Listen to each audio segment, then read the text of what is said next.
We are here with Austin. Austin, tell us about yourself for people who don't know you.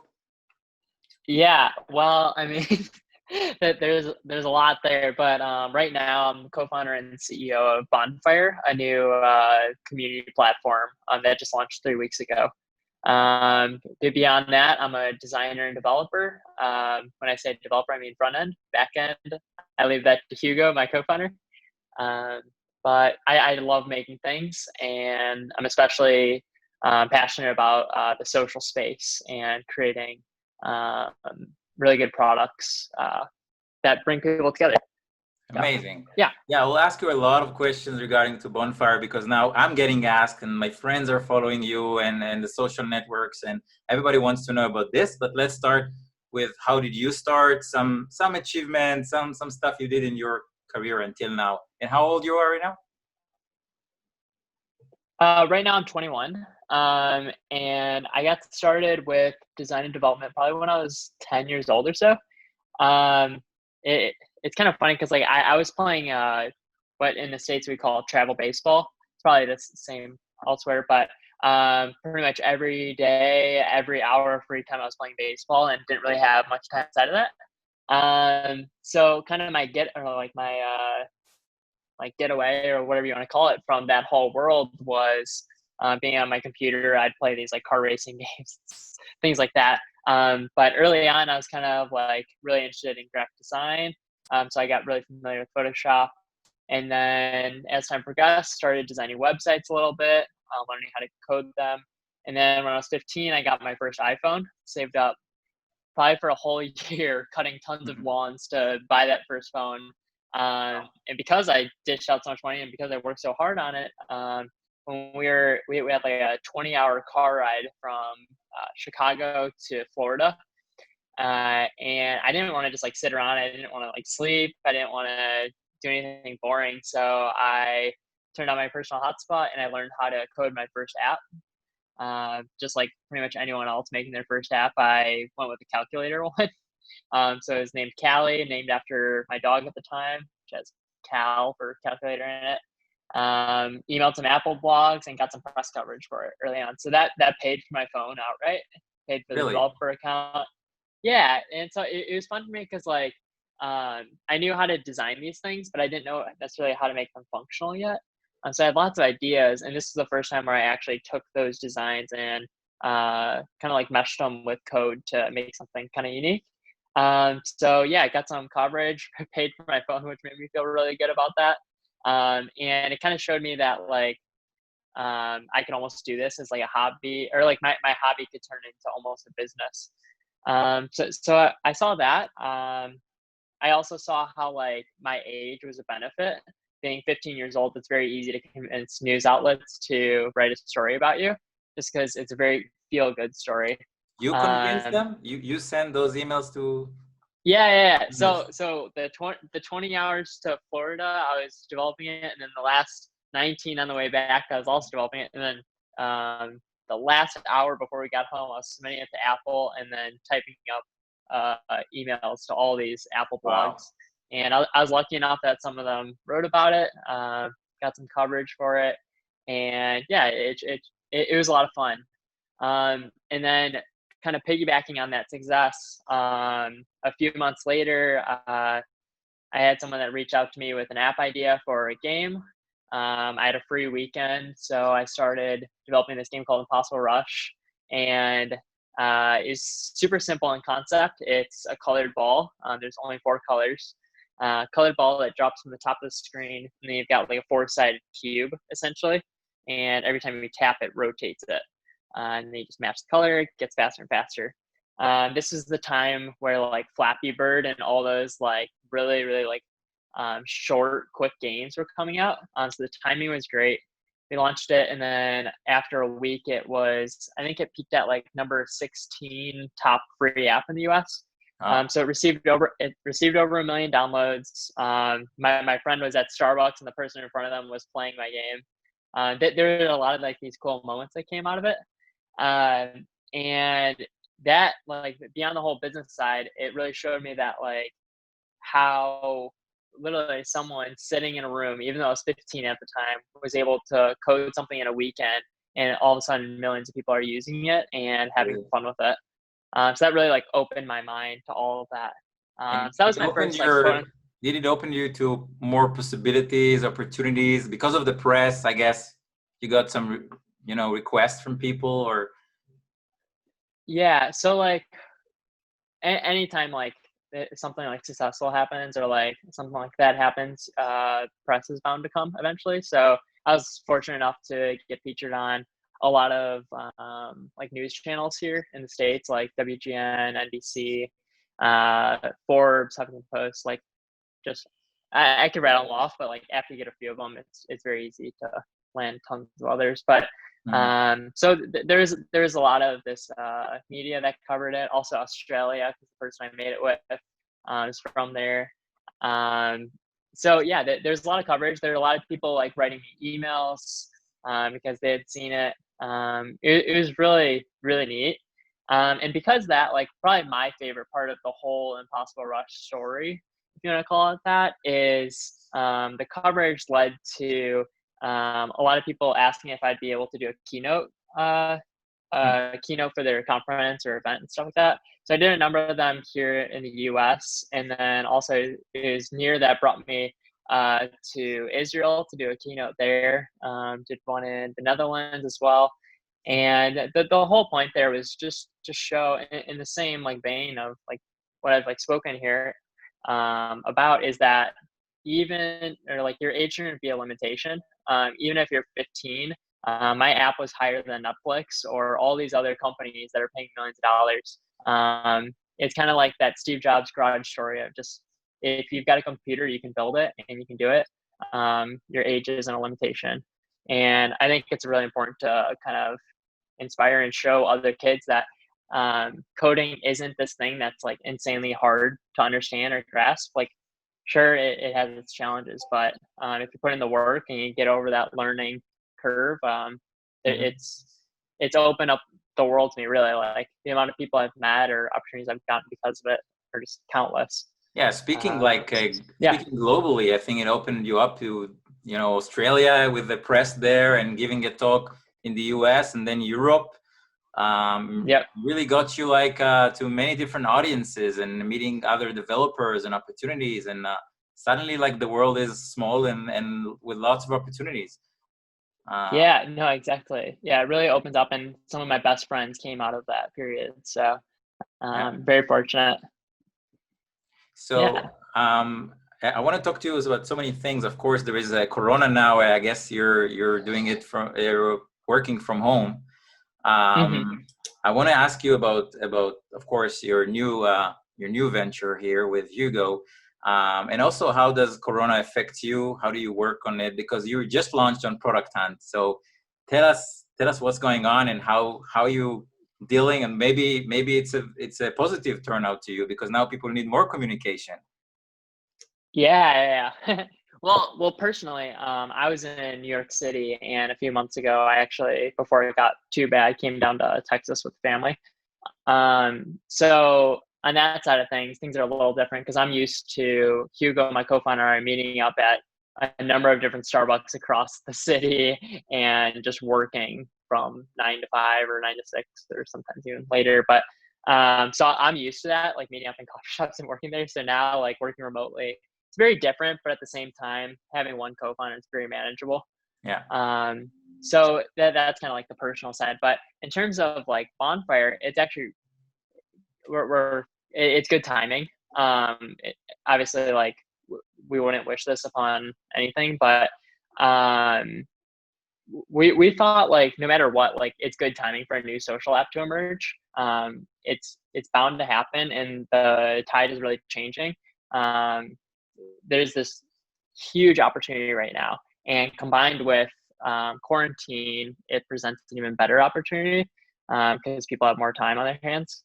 Um, but the reason why we started Bonfire is because a year ago, um, Hugo and I saw that a lot of social apps today really aren't that social. So if you see like Twitter or Instagram, or you're on the subway and you see people using it, there's a lot of like scrolling, stopping, double tapping, and moving on, but there isn't much actual like social engagement. people conversing or replying. And sure, that happens on like a lot of platforms today, but that's usually the more like extroverted people. Mm-hmm. So we wanted to kind of like take the like social space back to its roots. So I think like it started as like these social networks, and now it's social media, and that name change is pretty drastic if you think about it. It went from a place where people are actually talking to a lot of consumption. Um, so that's like one of our primary things is we want to be like the one place where conversations happen. And we think the best way to do that is inside of groups. And it's kind of funny that like Facebook like mentioned that their whole shift is happening towards groups because we Yeah. were already working on that and we already had that thesis for a few months before that release. Um, so we genuinely think inside of groups people are first of all like more authentic, which has never been more important, and they also share way more. And it gets really powerful when you break outside of this broadcasting model that like Twitter or Instagram have, where you're trying to create one message that fits all these bubbles in your life, whether it's like an ex-girlfriend or your mom or your best friends, like all these different groups in your life, or even internet strangers. Mm-hmm. Um, it's just very unnatural for us as humans to create one thing that fits all those bubbles. So Bonfire has these things called camps, which right now resemble like essentially groups, or if it was like a group Twitter feed, really. Um, and what we found is that like, yeah, people are way more authentic. Like we have some of these like funny camps popping up, like mirror selfies, where people Yeah, literally I go saw in this there. one. There's over 50 members in it, and they just take a picture of themselves in the mirror and then just post it out there. No edits, and that kind of like speaks to this whole like feeling that we're trying to like replicate of like you're sitting around a bonfire with your friends, um, just having casual conversation. You're all brought together because of one interest. And you're all gathered around one thing. In that case, would be a fire. But like on bonfire, it's like, yeah, you're brought together because you're all there to share mirror selfies, or you're all there to share hot takes, or you're all Yeah. FC Barcelona fans. You Yeah. have one thing that's tying you together. I And really like it. Yeah. so far it's been going really great, and I think a lot of people are realizing that this is certainly a healthier alternative to what's out there. Um, and yeah, it's going really well. You caught us at like a fun time because, or an exciting time because we're about to approach like some really big like growth opportunities, and about to like turn that on per se. So it's kind of like the calm before the storm that we're preparing for. Yeah, I saw you also hiring or something, looking for developers. Yeah, yeah. So we closed on a little over 100,000 to start hiring people. We're still raising more right now Wow. because we'd love to bring on more people. I mean, we're one of those things where we could have 100 people working on it, and there's still more to do. So yeah, right now we actually just signed our first iOS engineer, or what am I talking about? Web developer. Yeah. And then we're talking to iOS engineer right now Yeah. too. So it's exciting. We've also actually hired Jonathan Kingsley, who I met because of you here. He's been doing some contract work for us and doing this stuff that he's really good at. Like he's good at like SQL queries and all that fun stuff. Yeah. He's gonna work So with you for sure. Yeah. he's been crushing it. A lot of people are asking me about it. I mean, I'm getting it all over, and also with the username, right? Was it with a rush for the username? There was, getting it something, right? Oh my gosh, the username thing. Okay, so oh man, so we launched like 3 weeks ago, and about like a week or two ago, that one of like the number one username websites for buying and selling like good usernames. There's a thread on there about bonfire usernames, and apparently that thread got so popular that they made a whole section for us on the forum. So we're sitting alongside Twitter, Facebook, Instagram, all these big names, and then there's bonfire. We're still very early, so we think it's hilarious. But like our usernames are being sold for like $10 to $30. My girlfriend with @J, which you can't get in the app, you can't get like 1 or 2 letter usernames. Someone offered her $10,000 for it. Like there's all this bizarre stuff happening. Like people creating scripts to claim lots of usernames, which we're not going to allow, like, once we roll out a few more things. Yeah. But yeah, it's just absolutely bizarre. Like there's a guy that's made over $500 selling usernames already, Wow. which Crazy. is funny. I mean, for us is very validating. We're going to limit that. Like you can't do that in the future. But for us, it's very validating that people are willing to bet on Bonfire's future and think it's going to be successful enough that they're willing to put money down on it. So Yeah, yeah, people, that's been, been celebrities, absolutely bizarre. this whole thing of influencers, celebrities, everybody wants to get a username, and that also a part of the buzz because you launched. I mean, I was on the beta before, but once you launched, I got so many like requests even before. Can you get us on? Can you get us on? I said, wait, and then when you launched, like it was like a gold rush. Like people were like, I got this username. Yeah. I got like even agencies in the Netherlands were Yeah. paying people to get them usernames. Like it's crazy. Um, Yeah. and again, this is just the beginning. But and I looked inside. I mean, I saw that people really like and feel more comfortable with this kind of new way of conversations and discussions. And as you said, they are more authentic. I think Hmm. over there. So I really think I learned a lot from this just by watching the feeds there and just seeing like the intimacy around the topic. I'm Yeah. really excited. Yeah, and Yeah. I Thank guess you. you're so busy these days, so I'm just happy that you found time to also inspire others. And a lot of people wanted to hear about the app, of course, and you because some of them knew you before. I guess that's why I really wanted to do this even before the hackathon, because we have a lot of participants also from the US, from all over the world. It's Hmm. virtually, and yeah, it's amazing. And anything you can share, maybe I don't know if you can share future plans, but after the talk, if you can share, if you can throw some ideas for people who want to open camps in different topics, Hmm. like give some examples Yeah. like that. Yeah. Hmm. Yeah.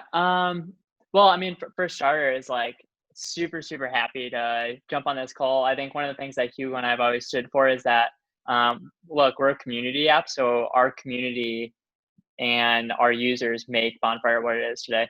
So we're always willing to hop on phone calls with our users. We're constantly talking with them in our Bonfire feedback camp. Um, some of our best ideas have come from our users. So we're always open to that. And if there's anyone that's watching this that has a brilliant idea and want to reach out and tell us, we're always listening. How So do they find you on the app? Of course, they're gonna find you, but yeah. So I mean, I kind of was able to choose any username I wanted yeah. because I was the first user. But I'm at Austin on Bonfire, so you can just find me there. We have a number of official Bonfire camps on there too, like reporting bugs. Do it in. I think it's the Bonfire Bugs camp tag we call it. And then yeah, they're all easy to discover on the discover page. So I mean, if you're to start new ones, I think there's two ways you can go about it. Like one of them is you can create a private camp. So private camps are great for your family or your best friends, and inside of private camps, no one else outside of that closed space can see what's going on. So that's one use case. And honestly, when we go to a lot of our like family, we're like, download the app. If there's one thing you use it for, it's our family camp. That's it. And then you can explore a little bit more. The other one is we have public ones where like some of them have over 1,000 people in them. We have an AMA on there. Another idea is like we had someone create a hot takes one where you share your unpopular opinions. And then sometimes you see that other people share that same opinion. We have a weird eaters one where you share your weird eating habits. There's some really funny content in there. That I think like new camps though. I mean, I I think I'd probably be doing a disservice to like throw out ideas because I think the best ideas come from unique perspectives or unique like people. Because I think like the weird eaters or the mirror selfies one, I would have never thought of. Yeah, That was just someone's idea. Then they went on the app and they created it, and tons of people joined it. yeah, it So I think my response there is everyone that's watching this is creative and they all have like an interest or a type of people that they like really mesh with well, whether it's a subreddit that they're in or a Facebook group or whatever it is. So um, I'm gonna leave that open ended, and I'm excited to see what they end up creating. All right, we'll see Um, where it leads to. yeah, And they can find it in all the app stores, basically. yeah. So it's pretty easy to find on the iOS App Store at least. You just search Bonfire; it's the first result. Yeah, And then as for Android and the web, I mean, it pains me to say we're not on there yet. Although we actually just hired someone to start building out our web app, yeah, and because that's built in React Native, we'll be able to port that over to Android rather easily. So yeah, I mean, the web app's coming in the next few months. If they want to reserve a username, though, I believe they can do that on our website already. So if you just go to bonfire.camp, you just enter in your phone number. hmm, It may be US only right now though. Enter in your phone number, username you want, and then we'll like send out a message when it's available on other platforms and stuff. So yeah, there's that. But yeah, if you have an iPhone, definitely download it. Definitely tag me on there, and I'll respond to you and stuff. So yeah, I'm excited to have a lot of new developers and designers get on there. That'll be yeah. awesome. That's what's good. We are a global. We are the World Hackathon Day. I just looked at the stats, and we have from all the countries Awesome. already 250 participants from all over the world and working on ideas. Oh wow. And we're gonna also work after the hackathon, so it's gonna be like a real community. We're gonna do a matchathon in June, Oh, that's awesome. like a Yeah. networking event, and maybe you can appear there so people can network you with business opportunities or partnership ideas, because we have mentors, we Hmm. have speakers like you, we have corporates, companies like Microsoft and others. Awesome. So it's a great tool for networking, and we're going to do it right after the hackathon on a date that we will pick up, and it will be during the week, like not the weekend, more like a Sweet. business way. So thank you very much for this very nice conversation. I learned a lot. Absolutely. Yeah, absolutely. I always have tons of fun talking about it. So that's Yeah, great. and we're gonna share it. We're gonna share it with everybody and our community, and just let's see how it develops, and keep us updated. Maybe we're gonna do another video with new features that you're gonna announce. Hmm. And awesome, really amazing. Awesome. Thank you so much, Austin, and I can't wait to meet with you in New York when everything will go back to the new normal. Yeah, yeah, yeah. Yeah, I can't wait. That'd be great. All right, All right. see you. Thank you very much. Absolutely. Bye bye. Yep. So today I am talking about the World Hackathon Day. So this hackathon is going to bring all creators, innovators from all different fields and different technologies. Anything from virtual reality, AI, artificial intelligence. That's an artificial intelligence. Um, Augmented reality, blockchain, all technologies together to bring a solution for the coronavirus. And I'm here to talk about why participate. I'll tell you that most of the hackathons that I've been to, I have had the opportunity to learn something new. Like, I love hackathons because I get to meet people, I get exposed to different projects, and you wear many hats, you wear different hats, and you learn something new. And there's always people that are there to help you. Those are your mentors. If in your team you don't find someone that knows something, you can always ask around, and you can always meet other people that are working on other projects as well. So I that's why I love it. Another thing that I wanted to say is that a lot of the startups and companies that I have seen, most of them have come from a hackathon. So, think about it, right? You have all these startups are so successful because they are solving a problem. So hackathons, that's what they do there. They come up with a problem that might be happening right now, and you have to think about what technologies are out there that are available for you to solve this problem. And what I love about this is that you don't have to spend any money. Usually you don't have to spend any money for you to be able to have an MVP.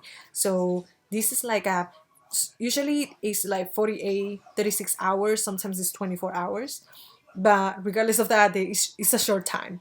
And you have to come up with an idea, something that will be helpful for people to use to solve a problem.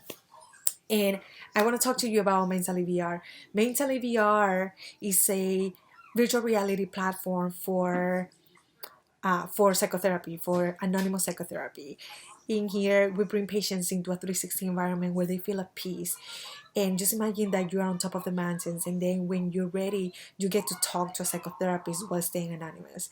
And the reason why I wanted to build this was because of a lived experience. Is at the time when I was at my lowest in depression, I really didn't want to look for help because I felt like I will be judged. And at the same time, thinking of me going to a place, a doctor, to me that was nerve wracking. And nature is what really brings me peace. And I just wanted to combine those two things of bringing peace to me, to myself, and then me getting the professional help that I need without the person seeing me, and me being able to talk about whatever that I needed to talk about and not feeling judged. So this Mentally VR was from a hackathon. Back in 2019, I participated at the Facebook Developer Circle Toronto Virtual Reality Oculus Hackathon. In this hackathon, we won first place. So I remember that at the time, because the winners got invited to San Francisco for the FA Global Hackathon, which is like the Facebook for Developers Global Hackathon. And I was thinking to myself, there's a reason why we won with this project. And something in me just wanted to push it forward to not just be a project for a hackathon. I really saw this as a solution. So within 5 months, I was able to give it a try, and uh, I applied for Forbes Under 30, and surprisingly, I got accepted. And the thing is that they were saying how they only had people that had at least a couple of users, or something that showed that it was valid. And I said, well, I just started this, and I don't really have much, but by next year I will, and I'm gonna apply for next year then. And the person was like, no, wait, hold on, like, no, but nobody has applied for Forbes Under 30 that has virtual reality and mental health, so we would love to have you here. And I just couldn't say no, because honestly, my goal is not, it's not just to have it's not about the product. It's more about my mission as someone that has gone through depression and deals with mental health problems. Like, I know that there's a lot of people, because of the stigma around mental health, nobody wants to look for help. And sometimes the resources are there, but those resources don't work for them. So I really think that Mentally VR is a platform that is going to help a lot of people, especially people that are that don't feel safe where they are, or they don't feel safe going to a doctor and feeling exposed. So yeah, this is the cool thing about hackathons. Hackathons, you don't have to be a developer. You don't have to know programming. I mean, it will be great if you did, but in these teams, you need all kind of skills. You need the business side of things, on how you're going to have the business model for the product, if you happen to find that the solution is good. This the page presentation, you get to create the slides for to be able to pitch this to the judges. Somebody that is actually going to do the pitch. There's people that are doing the project management side of it. So even if you're not a developer, you're always welcome to participate in these hackathons. I really think that all skills are needed. And who knows, maybe you might not be doing exactly what you are like good at, or your expertise, but you might learn something new. I For FA, when there was a hackathon before the FA, and I've never done UX design, and I have never used the tools either. And I had the opportunity to do so, and I actually have been wanting to do it, and I am glad that I had the opportunity to do it. And I also learned from someone that uh, knows how to do UX, and I learned the way that he thinks about how the design should be, the process, the thought process. I learned about that. I asked a lot of questions. Uh, so even if you're not a developer, participate. Like, we need as much help as possible, and we're in this together. So let's find solutions and participate in the hackathon. Thank you. Luca, tell us about who you are, where are you from? Sure. So my name's Luca. I'm a web developer and designer based out of London. I'm 19 years old. I've been through a digital agency in my past, and then went into a startup called Walk-In based in London, about ending queues for restaurants in London. I was there as a web developer and designer, and then eventually I've now moved on to be working full time on freelance projects. So yeah, it's a little bit about me. Amazing. So what is your focus now as freelancing projects and the stuff that you do? What do you want to focus at in your business right now? Sure. So I think because of the fact that I've got such like I've got the majority of my experience in web development and app development. That's I kind of started doing that kind of thing when I was about 12 years old, and so I've got quite a bit of experience now doing that, and I'm pretty good at it. So I kind of want to maintain doing that kind of thing throughout the future. I want to help build like some really nice websites for different companies and stuff like that. But the area that I really want to kind of advance in and and get better in is design. And that's already become more and more apparent through like UI design, and I've been able to actually create. I'm able to design like the UI and UX of different sites and then implement them myself and then hand them straight off to clients, which often um, is quite a pain relief for clients that they don't have to go look for different developers and designers for different parts of their project. But then also I've been spending a little bit more time looking at at the process of brand strategy and making brand identity systems. So actually their logos and the visual feel of their brand. And as a young person, I still got feel like I've got quite a couple of different avenues that I want to explore. But I kind of want to just become like the ultimate creative solutions machine where I can kind of take in any creative problem and then help a client or a particular business solve any creative like problems that they might have.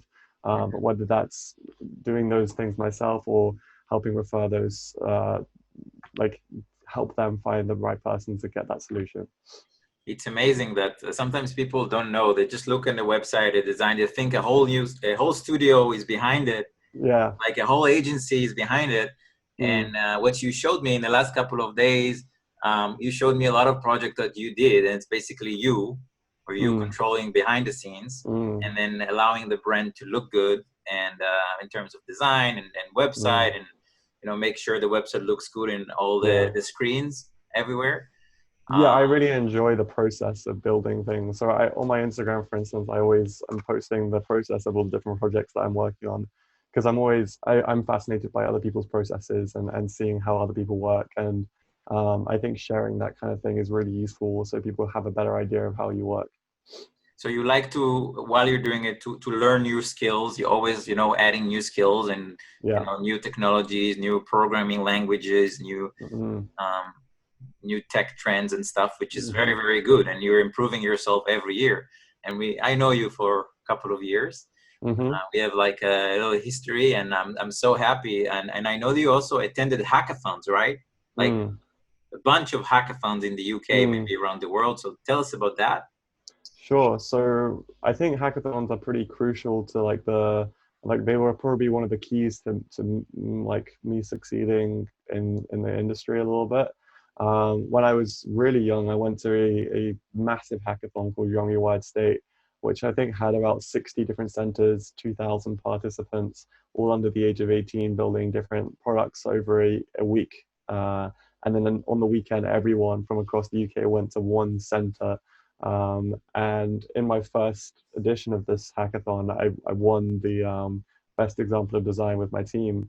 And that kind of really motivated me to want to learn to do more and improve a lot more, because I kind of was beginning to really understand how much there was to learn. And so ever since that point, I've been working, I've been going to loads of different hackathons. And there was a point, probably whilst I was at school, where I was going to every single event that I could find within the M25, like the center of London. I was commuting all over the place on different weekends and building lots of different weird little products. And meeting an awful lot of different people, and those kind of hackathons and those events are what really nurtured like the person I am now, I guess. Because I did, when I was in school, I didn't really have any like courses or lessons in like IT or design or anything. I was having like the standard like maths, English, and sciences and stuff like that. I never really had anyone to teach me, so I was all about teaching myself. And hackathons are just a really good way of pushing yourself and helping you learn new skills. So yeah. So you learn by doing, by making stuff, by creating stuff. This Exactly. is through all the years, that's what you do. And Yeah. you network, and people follow you on Twitter. And I saw that people, you started giving talks in events, not just hackathons. Like public speaking, inspiring people in the UK, outside of the UK. Now you just started to take in projects all over the world. Yeah. So yeah, I mean, I wanna, as a like I guess my unique perspective is one of a young person who's not really had any like courses or anything to teach them how to do all of this stuff. And so the project-based learning and stuff has really, it gives quite I feel like I'm able to give insight to other young people on how to get involved in this kind of thing, or even people who are older and who don't really like necessarily know how to get into design or development. And so I sometimes feel like I can give some insight in that regard. Amazing. So I want to conclude and say, for people who don't know you, that I know you, and I really want to work with you more. I think you're super talented, super smart. You learn fast, new technologies. And sometimes I just show you a platform like we did right now, and you already come to, conclusions and way how we can integrate, more stuff, how to work with public APIs, and always read new documentation and stuff, new technologies. I think it's super important as a developer, as a designer, as a thinker, as an entrepreneur. It's super, super important to always keep on updating ourselves. And that's why I wish for myself and my friends, and of course you. So how can people find you online, your website, give us some details?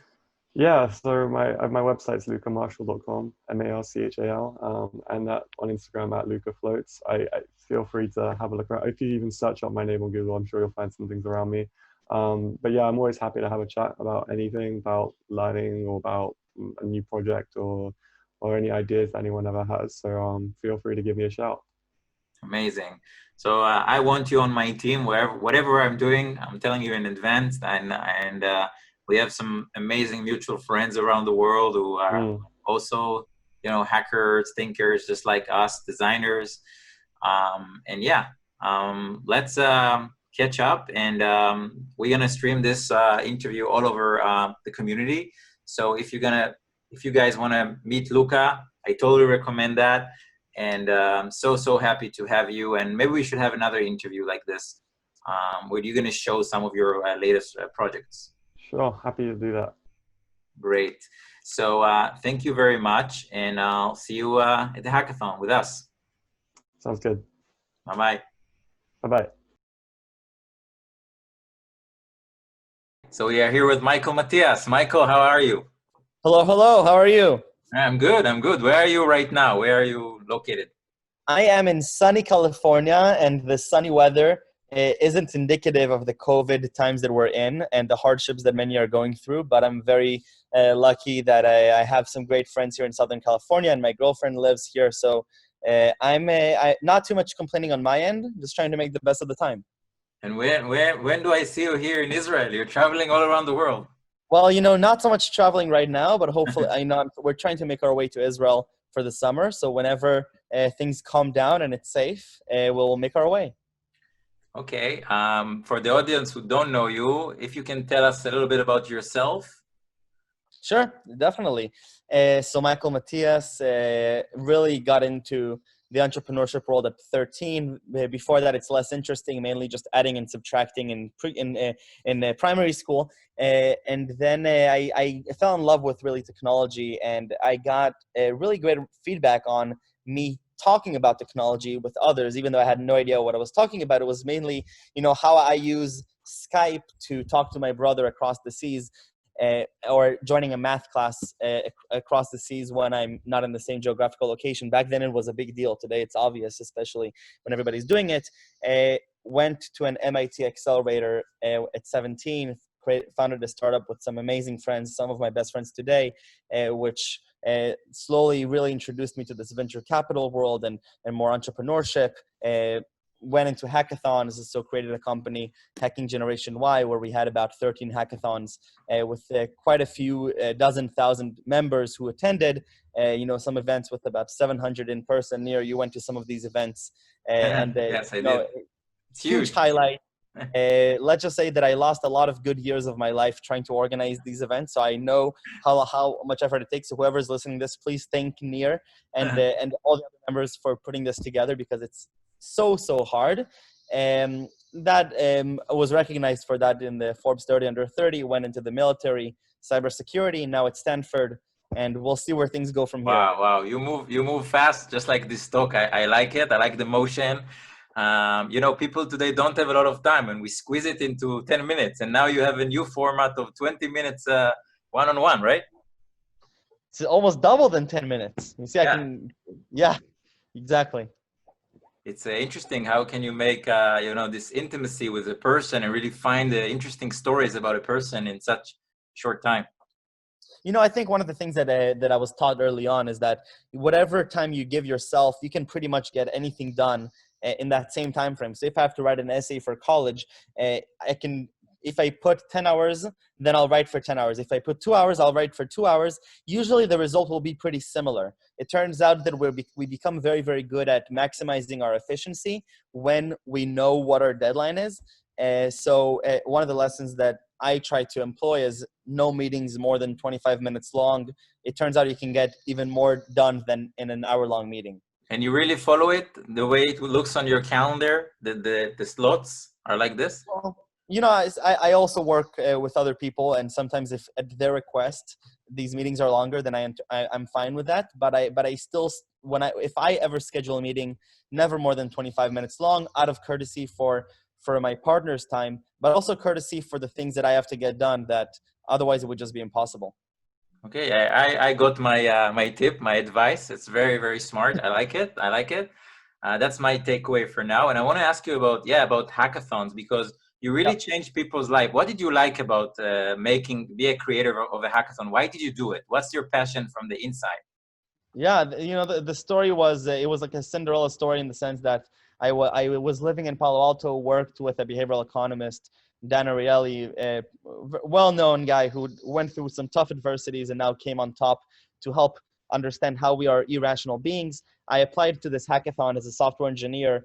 It was a university hackathon, but I was 17, and they sent me a letter saying you're not accepted because you are not old enough. That really pissed me off, and I'm sorry for using this language, but it pissed me off that at 17, even though I felt I had just as many qualifications as these students, I wasn't admitted. So I said, you know what, fine, I'm going to do my own hackathon on the same weekend, only for under 18-year-olds. Sent it out to some Facebook groups, exploded with about 1,200 applicants. 500 people were admitted. We flew in 120 of them through sponsorship money. We raised just over $100,000, I believe, back then to this hackathon from some of the best companies in the world. And it was marvelous walking into this building a VC building in Silicon Valley, and you see 500 hungry teenagers running around talking code, and everybody feels at home. And then it dawned on me, seeing the responses after, people like us, people who are, a little bit more geeky, nerdy, we like challenging ourselves. It's not the norm. And sometimes when we go through life, especially, 5-6 years ago, when it wasn't in the norm to have these hackathons, people were very lonely having these passions and ambitions when everybody else in their classroom or their city didn't. And all of a sudden you come to an area, to an arena or an event where everybody is similar and everybody shares this passion.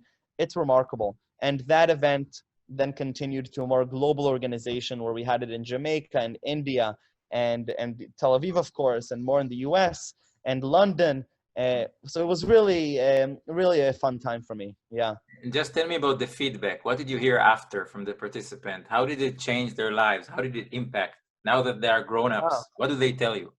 The feedback was, I still have some of the letters printed out that I hung on the wall because it was so extraordinary. We had a girl who wrote an article later on after she finished studying computer science in college, and she said, because of this hackathon, I went on to study computer science because it was okay. I learned that it was fine. I have people who came with social anxiety, and they said, I never met other people like me. Thank you. Like I feel welcome. I feel a part of this group.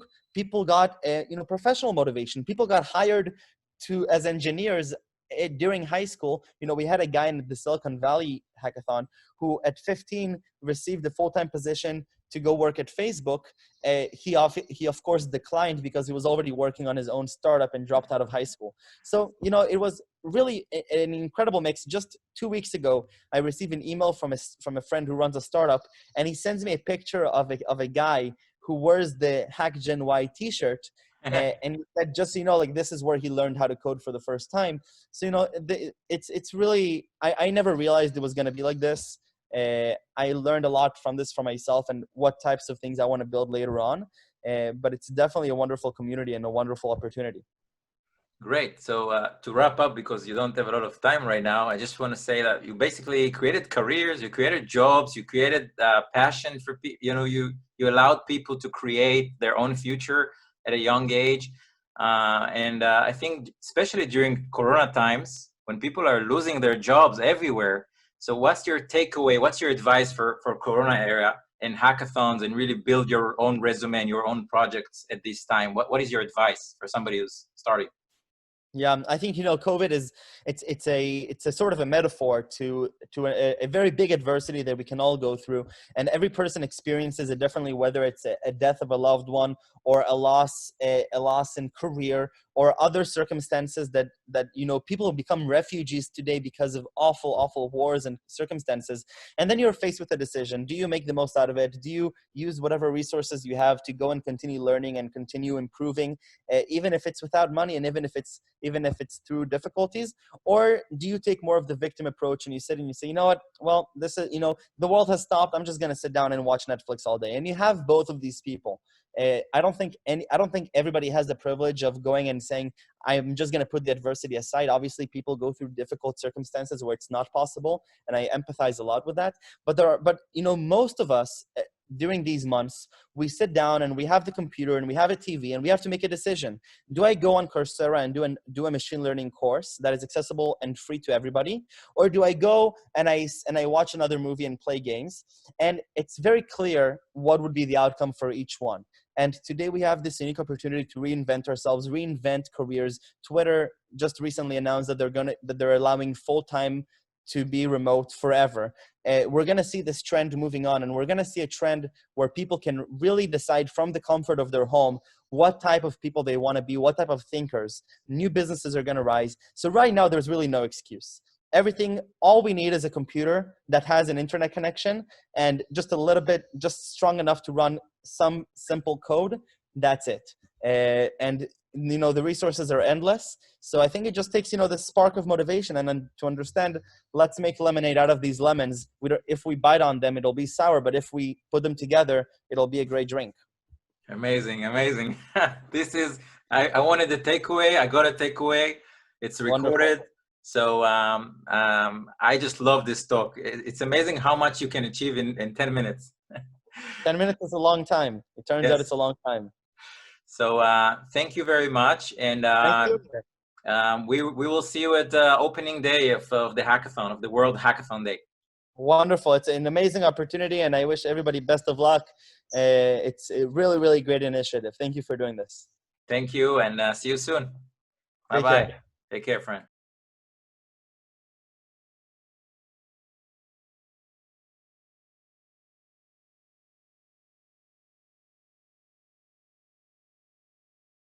Hi everyone, so happy to be here with you today. My name is Efrat Fenigzon and I wear several hats. I'm the VP Marketing of Mindspace, a high-end flexible workspaces provider with 30 locations in 16 cities across Europe and the US. I'm also one of the co-founders of GCMO, a community of Israel's top 100 CMOs from global companies. And lastly, I'm the proud daughter of the owners of an Israeli company and factory called I Am Segev. You may be asking yourselves, why is she telling us all this stuff? Well, what I'm going to do in the next few minutes is connect all these dots together so you can get a feel of how amazing Israel's innovation is.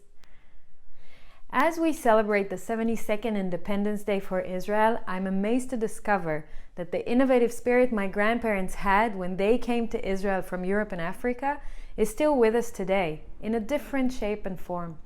Let me share with you some of the innovations that were created around me over the past few weeks during this crazy coronavirus time. Let's start with my family. A couple of weeks ago, local healthcare organizations approached my parents' company, I Am Segev, and asked them to partner to create and design and manufacture this contactless COVID-19 testing booth. Together with Maccabi Health Services, they've designed and manufactured the booth in less than 4 days. This booth provides an entirely sealed, sterile environment for the medic and can be quickly disinfected between patients. Tests are carried out using 2 rubber gloves, which are attached to the outer wall with airtight seals. The results are processed in a matter of hours and reported directly via the patient's electronic health records. By the way, you know how they managed to do it so quickly, within 4 days? They repurposed the design of an existing security guard booth into this. Now, they're working on a new innovation called the hugging booth for old age homes, for families to hug their loved ones. Let's move to Mindspace, my beloved company. At Mindspace, we serve 15,000 members in our community. When coronavirus crisis started, we knew straight away we'd have to innovate in order to provide our members with value relevant to what they need while working from home, rather than from our physical spaces. So we created our first virtual space online. We called it Virtual, and our members can enjoy live community sessions every day, both professional and leisure, as well as super important information and aiding programs we made accessible to them. For example, we opened our physical spaces for free for nonprofit organizations who need places to operate from for their teams.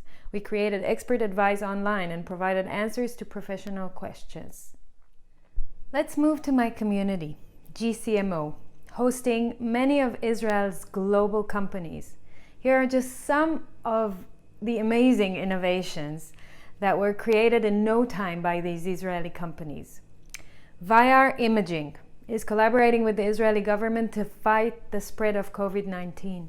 Vyar's intelligence sensors provide touchless, remote, and confidential monitoring to detect and monitor vital stage that can indicate early stage COVID-19 symptoms. The data, including pulse, heart rate, variability, and respiratory rate, are all measured remotely without the need for touch. JoyTunes created a Pay What You Can initiative for its app, Simply Piano, donating all proceeds to health organizations and made teaching app free for remote learning. SQRIM has provided free licenses of its software for accelerated data analytics to governments and healthcare entities. Netafim developed a portable spraying system to disinfect people in workplaces, and collaborated with an Israeli startup called NanoSense to develop and manufacture a special smell-based test kit. All this not for profit. IceCure Medical created dedicated remote installation and clinical training program to support their users, which are cancer patients, in order to maintain continuity in cancer treatments globally during COVID-19. Tabula launched Tabula News, aggregated news content about COVID-19 from trusted news publishers at the hands of tens of millions of users. Litico is helping businesses like banks, insurers, telcos go digital or remote quickly to serve their remote customers, 72 hours or so. Freightos released the world's first daily freight index to help companies deal with the fast-changing global supply chain ecosystem. Promo.com launched a special hub with free marketing services and video templates to help SMBs during COVID-19. Masa, you may know Masa. They created Masa Online, an online space for Masa fellows in Israel, alumni, parents, and potential fellows from Jewish communities around the world, offering lectures, workshops, live events, some led by Masa's community members themselves. And lastly, AppsFlyer directed attention and resources to the community. Amongst many actions they've taken, they provided families of critical COVID-19 patients with full protective gear to allow them to say goodbye to their loved ones in their final hours. I hope I connected all those dots for you to give you a glimpse of the kind of innovative people and innovation spirit that Israel has. In such a short amount of time, so many companies and people are taking initiatives and creating things that didn't exist before that could help society and communities fight against coronavirus. I really hope that you enjoyed this, and I wish you happy Independence Day, Yom Ha'atzmaut Sameach, and thank you very much for being with me. Bye-bye.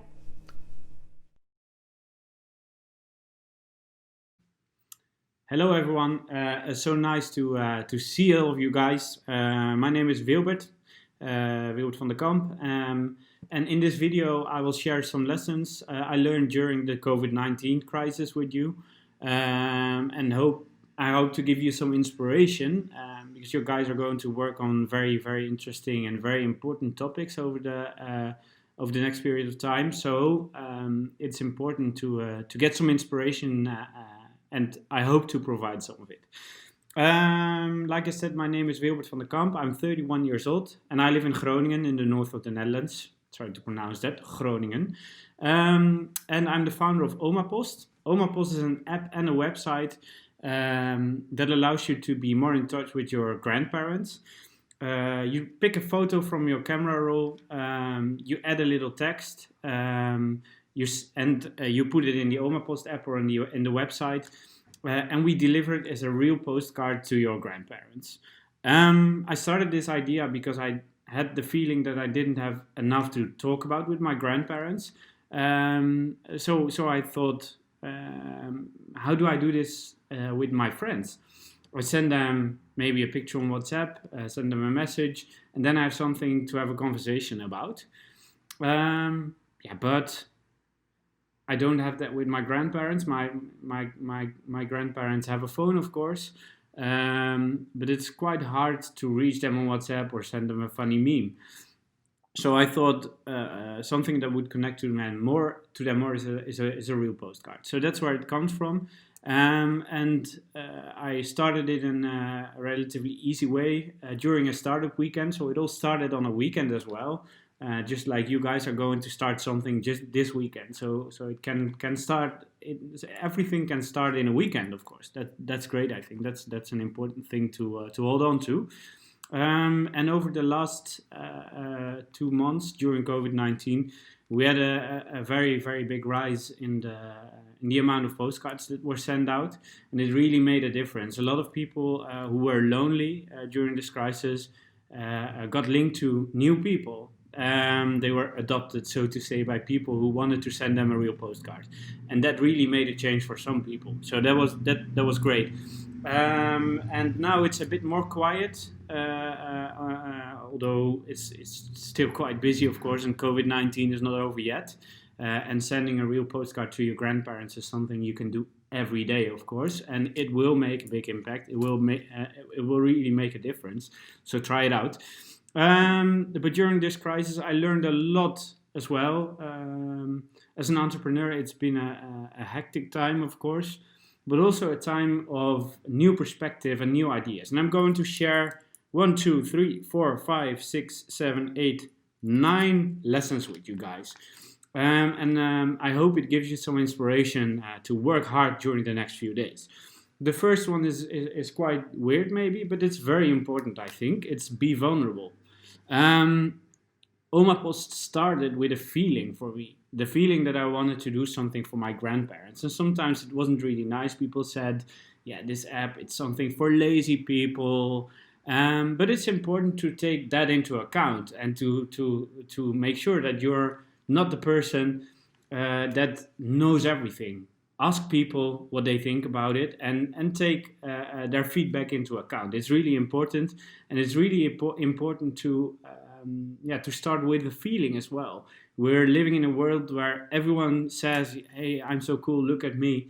But we can feel sadness as well. We can feel happiness. And it's important to share that with each other. Otherwise, you're just, it's also, otherwise it doesn't really make a difference whether I speak to you or to a stone or something. The fact that we have emotions, that we can be vulnerable, that we can really speak to each other on an emotional level, that makes a difference. So that's lesson 1, be vulnerable. Lesson 2, don't postpone.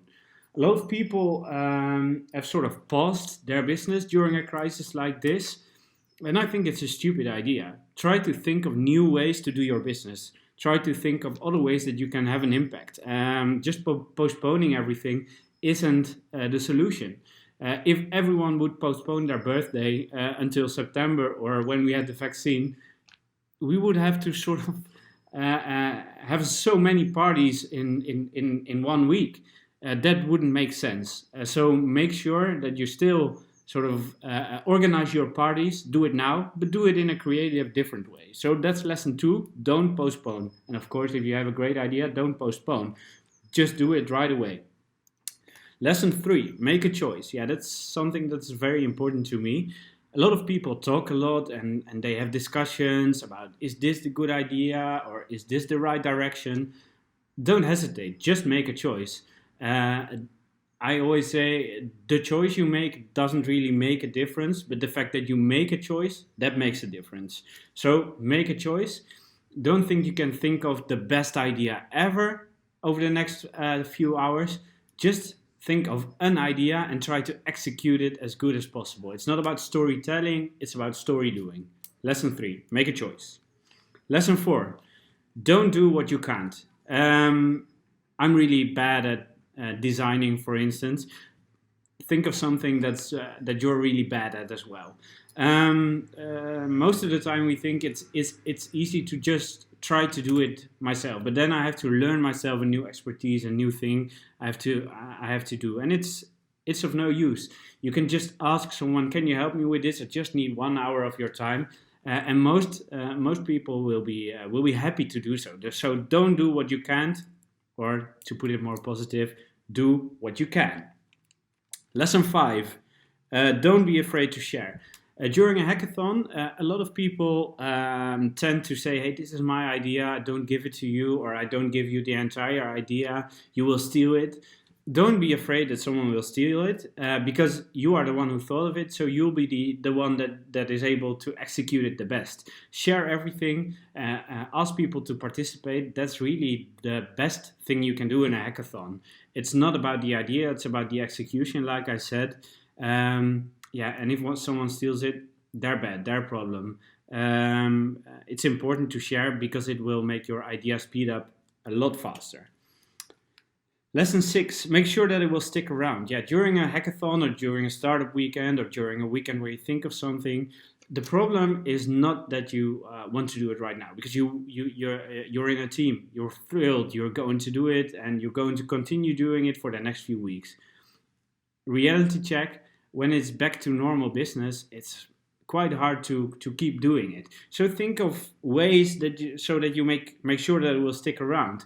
Make a sort of exit strategy. Think about who could sort of make it a long-term thing. Try to find partners that will make the idea stronger, and having it sticking around, that's great, of course. Lesson 7: be part of the solution. A lot of people think of something for someone else, but don't try it out themselves, which is stupid, because if you try it out yourself, you'll definitely come across a lot of mistakes that you made yourself. So it's interesting, it's important, do it. Be part of the solution. Lesson 7. Lesson 8: get it out there as soon as possible. With Oma Post, I didn't have the time to build an app right away. So I made a Google form where people could leave a photograph, a text, and an address, and I made a card out of that in Photoshop. So we just made a minimum viable product, which worked shitty, to be honest, but it worked, and it was important, because getting something out there is very important. And the last lesson: be content. Be happy with what you did. During a weekend like this, it can be a lot of hard work, a lot of deadlines. You're going to do this, you're going to do that. But make sure to have a party sometimes as well. Say, guys, already 100 people said that they want to try this out. Already 50 people said, I'm going to buy this product. So be content as well, and make sure that you organize a party when there's something going on that makes you happy, and share it. Be vulnerable. So those are my lessons. Be vulnerable, don't postpone, make a choice, don't do what you can't, or do what you can. 5, don't be afraid to share. Make sure that it will stick around, be part of the solution, get it out there, and be content. And if you guys have an idea that you would like to share with me, if you would like some feedback, feel free to reach out. My contact details will be shared as well. So thank you guys for watching. Have a great time there. Enjoy it. Make a lot of fun, and make a difference. Make impact. Thank you.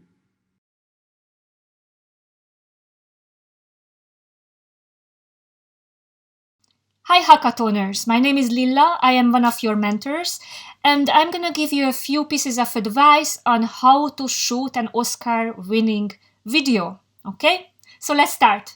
Very important element, the greeting. Please smile, and please don't forget that the jury is from all over the world. English is not their mother tongue. So pace yourself and articulate well. It's crucial that they get every single words you want to get across, okay? If you are standing, stand on your both feet, stay calm, and try to come across very comfortable and confident about your solution. Don't forget, the video is about your story, is about the story of your product. Okay? At the end of the day, people always buy emotions. So the more you can connect with them emotionally, the higher the chances are that you're going to be the winner. Okay? Again, look at the composition of the jury, look at the judging criteria, and try to embed all these criteria into your story. So the jury, by the end of the 3 minutes, they will exactly see, tack, tack, tack, this solution matches all the criteria. If you have a great value statement, a shocking start, put it in. Oops! If you can say, with this solution, I'm going to be revolutionizing the vending machine industry and increasing sales by 25% across the world, put it in. Even if it's not the accurate reality, but later on you can address it, it sticks in the mind. The jury will remember it. And afterwards, you can arrive to the problem. So you can describe what is it that you are trying to address. Try to make it as painful to the audience as possible. The jury should feel, this is really a crucial thing to be solved. Okay? You can talk about the landscape, the industry, the consumer, whichever aspect you can pull in when talking about your challenge. And then you come to the solution, and here you tell what are you going to do about it.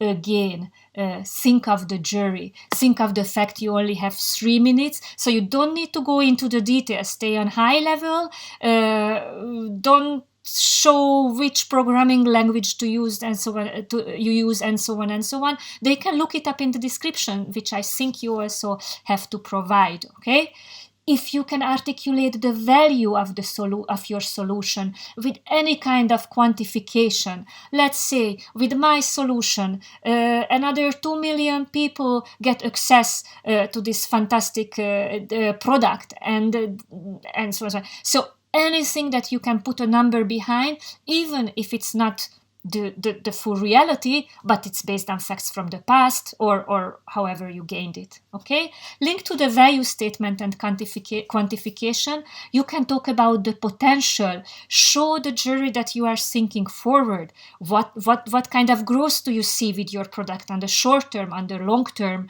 What is your target audience? Who would be the potential buyers who could benefit, and so on and so on. Okay, of course, let's not forget about your team, and the more diverse your team is, the more you should put it up front. Hey, we work together across the globe. Hey, we have all kinds of competencies on the team, so for sure we address any aspects of that can come up going along the road. Okay, last but not least, next steps. What are you planning to do if you win? Or if you don't win, what's the next step for you in developing your product? And then don't forget to thank you. Thank the jury for the opportunity, for watching you, for judging you with their best intent in mind. Okay, I hope this was useful. Good luck, hackathoners, and find me on the mentoring channel if you need more. All right, so we are here with Sebastian. Hi, Sebastian. Hi, Nir. How are you? I'm good. I'm good. I'm seeing you all over the hackathon. So if you can start by telling us who you are, what do you do on a daily basis, and how you're related to hackathons during COVID-19 and in general. Yeah, absolutely. So I'm Sebastian. I'm Belgian originally, but living and working in Amsterdam for a company called The Next Web. So it's a technology and media company that has a global footprint. We do various things from events to media to advisory and consultancy for corporates and governments. And the majority of my time is helping startups to connect with investors, mentors, and corporates to grow their companies. We do that through a variety of ways, from sort of innovation programs and events, all the way to sort of like blog and media articles, as well as through conferences and talks. And lately, I've been spending a lot of time going around to various conferences to sort of share some of the things that we do as a company. And that has, of course, changed a lot due to COVID. Like, I think I was supposed to be in 8 countries in the last 3 months. And instead, I've been very much here in my room, sort of working from home. And with regards to the hackathon, I actually got involved at the very beginning of the lockdown. So almost 2 months ago now, when some of the organizers of Hack the Crisis, which was this hackathon movement that started in Tallinn, Estonia, a couple of days later moved on to Latvia, and they asked me to join as a mentor. So I participated in this hackathon over the weekend and was incredibly inspired by actually what happened in Latvia and the impact that that hackathon had. So it wasn't the first one that I joined. And I have to say that in general, I'm rather skeptical of hackathons for a couple of reasons that we can dive into later. But namely that there's no continuity in a lot of the things that are happening during those high energy weekends. And I thought it was very different with what happened in the one in Latvia, mostly because the impact that the hackathon could have on saving lives and the very direct impact that it could have really brought in different types of solutions than what I've normally seen in traditional hackathons. Wow. Okay. And by the way, you said that they called you to be a mentor. How did they know about you? The organizers from that hackathon are people that are working for Startup Wise Guys, the startup accelerator, and I've been helping them for a couple of years already and working quite closely with them. So the organizers of the accelerator contacted me. So that's a good fact that I want to focus, even though the main talk, of course, is about the hackathons and everything that you're leading. But I think you build up your network even before the COVID, because I saw you in so many conferences around Europe, not just your own conferences of the Next Web in the Netherlands, right? Yeah, absolutely. That's been one of my key priorities over the last couple of years, right? Really understand the tech ecosystem in Europe primarily, but then also around the world and in MENA region, and just try to connect with as many people as possible. Because ultimately, even though we work for different organizations, we have a common goal, right? We're trying to help startups, and we're trying to facilitate connections for them with the rest of the ecosystem. So the more people that I know that work for accelerators, that work for VCs, that work for tech hub and co-working spaces, the more I can help my community in Amsterdam by connecting them to other individuals depending on the markets and the technologies that they're focused on. Mm-hmm. So I think this really helps a lot when you also put your foot on the ground and you go to all these hubs, and just you can name a few of the countries that you visited before COVID, before everything started, right? Yeah, the latest ones have actually been a bit further away than normal. Let's say I would very often go to Barcelona or go to Copenhagen or Berlin or other European cities. Lately, I've been helping more and more social accelerators that are very much working on the impact side of things. So Seed Stars, to be naming them. And in the last few months, I joined them for a workshop at their acceleration program that they launched in Dhaka in Bangladesh, as well as in Tanzania. So they're very much working with entrepreneurs on the ground in sort of Africa and Asia, in places where it is arguably harder to start a business because of the economic situations. And it's fascinating to see the creativity that comes from sort of the difficulty that you're facing in your own ecosystem. So how do you make these connections when you are at home? How do you form collaborations when you are at home with other major tech hubs or hackathons, or how do you do that? It's harder. I'd say it's harder because the human connections, especially for extroverts, is not really there, but it is definitely possible. I think we've seen many ways in which you can connect with people. The good thing is that now the sort of cost of traveling to those places is gone. Mostly you can sort of be teleporting yourself anywhere via Zoom call or Google Hangout, and that's been really helpful. And I think posting content and be willing to sort of share your time has been really useful. Like I saw that from the volunteering that happened at that one hackathon really created a snowball effect of people that saw me helping in one place and then reached out to me via email or on LinkedIn and said, hey, this is what I'm doing. Can you help? Can you make a connections? As long as you're open, you're willing to help, like these things happen fast. Okay, so first, great advice. I'm inspired by you. I know you online and offline both. So I know it's also a lot of work, and you always volunteer. You always open your heart, and then you put a lot of work. Tell us the story about the Hack the Crisis in the Netherlands, because I believe you didn't sleep for a week at least. I want to focus on that. I know there are other hackathons you did, but let's start with this one. Yeah, of course. So, as mentioned, I was dragged into Hack the Crisis as a movement to be helping with COVID and finding solutions using our digital sort of network to find solutions to COVID in Latvia. And then when we were done and seeing the results that it brought in, I just thought, we need to be doing something in the Netherlands as well. So, I was mentioning earlier that I'm a bit skeptical about some of the outcomes of some of those hackathons because even though the energy is often amazing during the hackathon itself, it sort of dies down when Monday morning comes and people go back to work. What was different this time is that nobody could really just go back to work in their normal lives. Due to COVID, we were all in lockdown and very much sort of wondering what's next, especially, 6 weeks or 8 weeks ago. And so with the medical staff that really needed solutions really quickly, we've seen that 3 or 4 of the solutions that came out of the hackathon in Latvia were being implemented on a really quick fashion. And within 96 hours, a couple of those solutions were actually in hospitals and in the hands of medical staff and professionals, which was saving lives. And I was baffled by that and by seeing that some people, not only created a cool idea, but actually built devices and hardware products and managed to not only just design them, but also manufacture them and deliver them to people who needed the most in such a quick turnaround. And that's what inspired me to bring it to the Netherlands. So for a couple of days, I was wondering, should I start it? Should I wait for somebody else to pick up the task and then join them in co-creating this? And when I didn't really see anybody in the Netherlands do it, I thought, okay, I need to put something together. Contacted a few people close to me in my network, starting with the Next Web, but then also a couple of other organizations like InnoFest that I work with, and pitched the idea, pitched the hackathon. Said, should we do this in the Netherlands? Do you think there will be traction? Are you willing to contact your partners, corporates, and communities, and have everybody join forces? And then within 6 days, we've managed to gather 830 people, 200 mentors, and had 70 ideas being submitted that were worked on during the hackathon weekend, out of which we had 4 winners in 4 different areas. And those companies are still working on the ideas today. A couple of them registered as a business, and they're operating, and they're being helped by some of our partners. Wow. So there was a follow-up. Yeah, absolutely. So important.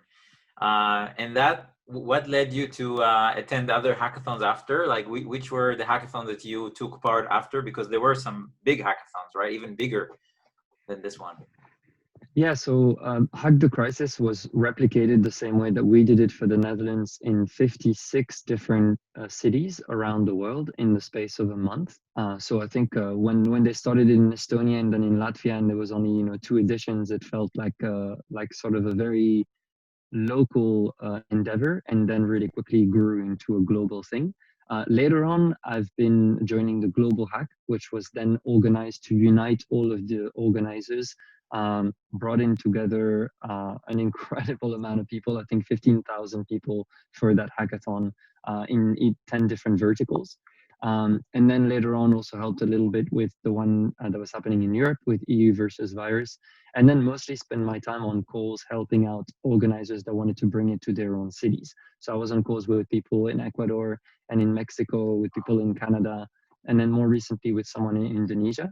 And that was just more, Zoom calls to be helping the organizers to share our learnings, what we thought worked well and what didn't, so that they can learn from our mistakes to make it better in their cities. Wow. This is incredible. We started a conversation. I asked you about your offline work. How did you do the footwork everywhere? Now you're telling me that you're helping and collaborating online in so many initiatives. There was something about the environment that I saw that you shared, right? Something about the planet, environment. Yeah, also there's a Green Tech Alliance that's been created also recently. That's not directly related to hackathons, but that is an online movement that has been put together to unite companies that are working on sustainable solutions and trying to create an impact from a sustainability and green tech perspectives, which is quite exciting. And we see more and more sort of online pre-accelerators and online accelerators that are popping out, realizing that it probably will take a while until we can meet each other face to face, but that business needs to continue, and innovation, particularly on an impactful fashion, needs to continue. Amazing. I think, the whole online experience, hackathons is just one part. And what I'm hearing from you is that you gained some experience from the start using all these tools, technologies, and of course, working with humans, what works, what it's more difficult. The problem right now during COVID, I feel sometimes is you cannot knock on somebody's door when he's not answering your email. You need somebody to respond, and everybody has the kids and family, and they're struggling, and and it's very hard to get the attention of people. So absolutely, it's a challenge. Where are you taking this these days? What are you working on these days? Basically, just a number of different things. Back to your point, I thought it is interesting that those hackathons really worked as catalysts, right? I think they had a very important role to play in this crisis in order to be able to find solutions quickly. And I think the hackathons are great in mobilizing a lot of people very quickly. And then now our role is really now to think about longer term program and things that we can do to consolidate and use that momentum to really build longer term programs, and collaborating for us more with accelerators and with corporates and with VCs in order to sort of accompany those startups and those ideas further, and keep building on them. And with regards to what we're really working on now, couch conferences are my first priority. So we're launching tomorrow a series of 5 online events between the 29th of May and then the 2nd of July, which are going to focus on different verticals that we would have covered in our TNW annual conference in June, which has now been pushed to October. So we're starting with rebrand, which is focused on branding and marketing. And we'll have a number of the speakers that were scheduled to be speaking at that conference to be doing that virtually online, using Hopin as a platform and really trying to digitalize the interactions that we have with the conference in a virtual fashion, which is for sure a big challenge, but we're looking forward to seeing how that works. Wow, and it's the first time you're doing something like this? It's technically the second time. So we have been involved as well in the global boardroom that was organized by the Financial Times a couple of weeks ago, which was their very first attempt to connect people digitally. Financial Times and the FT Live in general are doing relatively small events offline for a very targeted group of individuals, between 100 and 150 people. And this time they sort of brought in 100 speakers, including world famous CEOs, Tony Blair, Al Gore, and other big public figures, and brought in 52,000 people to join it online. So it was a pretty big success from that perspective. And then we were helping with facilitating the technology. They created the content and we really ran the event for them. So that was the first sort of test run for those couch conferences. And then now we're going to be doing it over the next 5 weeks, covering sort of marketing, branding, finance and fintech in general. We're going to look into digital products, into corporate innovation, and then in communities and government innovation. Amazing. I think lots of brands should watch this talk and learn from your experience and maybe collaborate, reach out to you. How do they find you? Of course, LinkedIn, my email as well, sebastian@thenextweb.com. We'll make sure to tag it in there if people want to reach out. Yeah, no problem at all. And last, maybe an advice for the people who are attending the World Hackathon Day or any hackathon, virtual hackathon. What can they gain from a hackathon? As a participant, as a mentor, as a volunteer? If I volunteer, what do I gain? If I'm a judge, if I'm involved? I'd say there's a couple of things that are important there. On the one hand, you sort of gain connections and valuable experiences. Like one of the takeaways that Robin Wouters from Tech.eu mentioned when we were discussing this topic together was all hackathons in general have the opportunity to bring you many new connections that you didn't have before. So when you're joining it, you're going to be seeing so many people with different expertise from different walks of life, and you never know how useful that can be in the future. So I'd say be very open with all the individuals that you can connect with online, and you have the opportunity to be brought with a lot of different individuals. I think that's super valuable. On the other end, being part of creating a solution, right? Some people join hackathon for fun. In the case of COVID, those hackathons were very much aimed at fixing a problem that we're facing as a country, as a society. And this is your opportunity to actually validate an idea and talk to people to see whether you can come up with something that is sort of advancing what we're trying to achieve and using technology to do so. So on the one hand, sort of make sure that you build something valuable that can help people, and on the other, connect with as many individuals as you can. You never know when those connections could be helpful. Best advice. Thank you very much, Sebastian. I really, I waited a lot of time to get these minutes from you, and I'm so happy. You promised and you delivered. You told me in the beginning, you're going to be there for us. You're going to give the talk, and you came, and now it's broadcast and everybody can see you. So thank you. Really, thank you very much. My pleasure. Thanks for having me. We should catch up more. Absolutely. Whenever. I'm looking forward to it. We're at home anyway, so. Take care. Thank you. Great. Thanks, Nir. All right. So Amit, Hey, tell us first who you are, and then we'll talk about Microsoft. so my name is Amit Schwarzenberg. It's even difficult to pronounce in Hebrew, and I'm Israel Partnership Manager for Microsoft for Startups. The name behind me is Microsoft, but I'm actually working at Microsoft for Startups. Imagine that you have all the little details behind me. And what But is we are Microsoft for Startups? What is Microsoft for Startups? Microsoft for Startup is our Microsoft startup program. And the name is really giving it away. But we basically take startups and we give them our support, and we give them access to our 40,000 salesperson around the world, and we actually help them not only technical and business wise to grow the startups, we also let them get access to our clients. We call it a co-sell. When we co-sell the startup, well, actually looking at startups as third party equal first party, and we pay commission to our salesperson to sell the startups around the world. We did more than $1 billion in the last year. That ends in July, and we're aiming to $2 billion next year, to our startups in the program. It's a really, really powerful tool that Microsoft is doing, mainly for B2B startups currently. This is our agenda, this is our strengths. Okay, so you have this program, you joined the World Hackathon Day, which is meant for the post-corona era and time, the new reality as we call it. What are you looking for within all our global teams? We have teams from 80 countries, more than 600 participants. I just looked right now. What are the big ideas that why did you join the World Hackathon Day as Microsoft for Startups? Exactly, it's Microsoft joins. It's not only me. It's we really believe that the startup have a life cycle.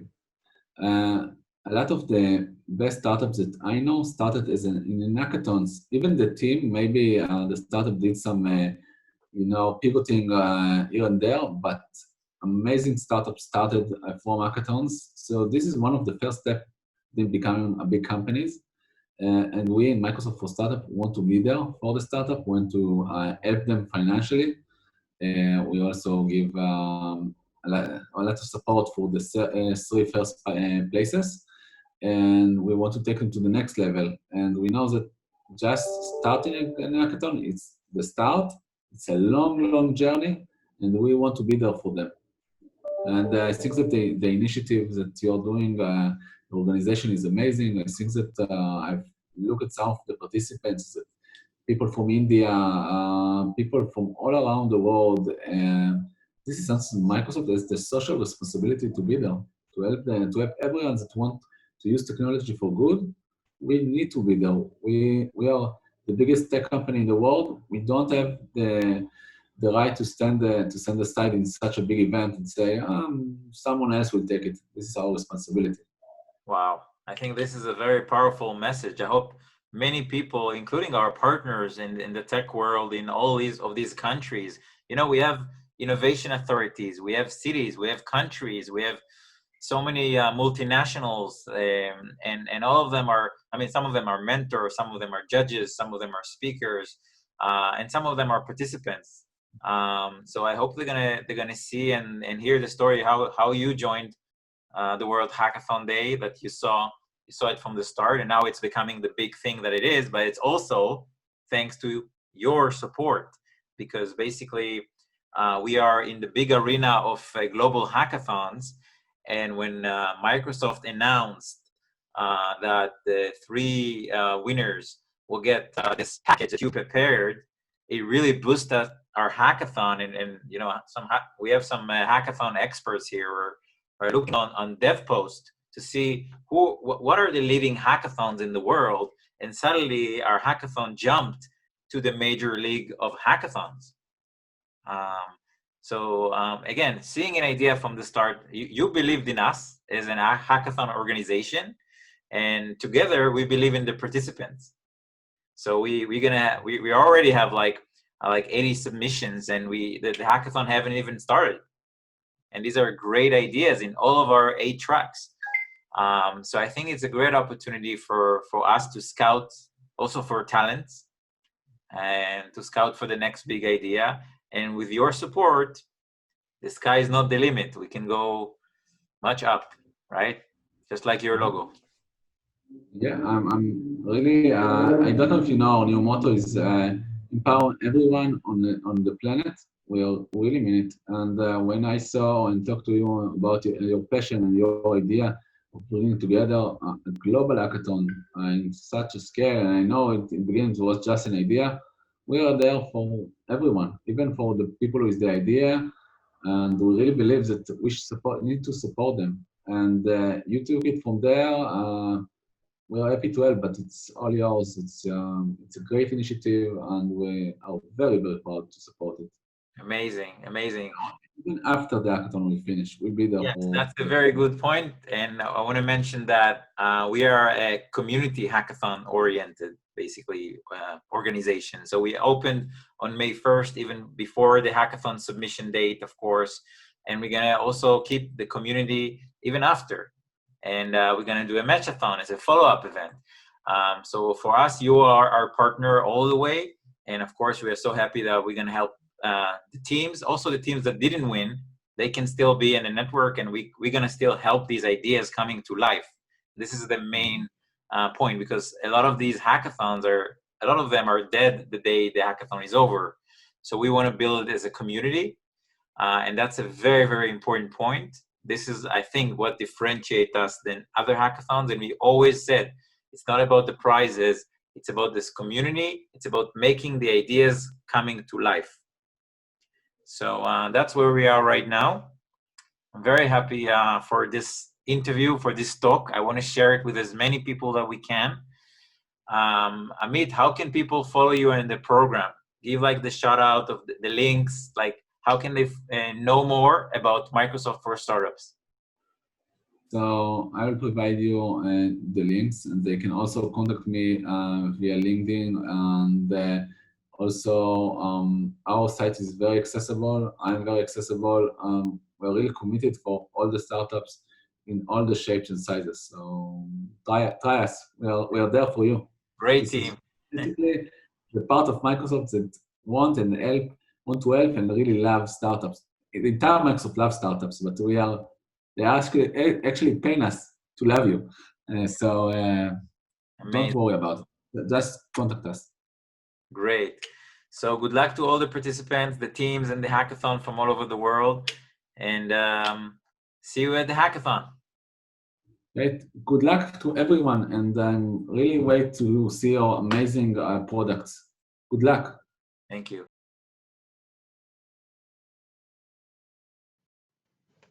Hi, Julian, Nir, and everyone participating in World Hackathon Day. My name is Lauren, and I'm a product graphic and service designer based in Amsterdam, and I'm part of the Young Impact Makers community. Nir's invited us here to explain a little bit more about our community and how we've approached the challenges of the crisis, and how people in the Netherlands, young people especially, can take action and become leaders during the post-COVID-19 new reality. So some more about the Young Impact Makers. We're a community of talented young people who want to do good while doing business. And we do this either by starting our own impact business or by collaborating with other organizations who do this, all working towards creating a better world. And our mission is to make an impact career cool and easy for young entrepreneurs. And we always say, don't wait for change, make it now. And we want to inspire others like you to do the same. Now, our organization is led by a task force consisting of 6 young individuals like myself, who play an active role in shaping and representing the community and organizing workshops and events. And we also have an online community of over 1,300 young impact makers. Roughly every 2 months, we host a topic-based event that can help you get to know more about impact business, learn a new skill, or just get connected to others who can maybe help you with your project or move you forward in your impact career. But bringing us back to some of the problems at hand, right from the start of COVID-19, we wanted to, as a community, make sure that we were doing our part in helping as best as we could. And one of the ways we did this was by launching a few short clips called Young Impact Makers Going Viral. And in these clips, what we did is we highlighted some inspirational and worthwhile initiatives that were tackling many of the issues brought on by the coronavirus, as well as just share resources within our community.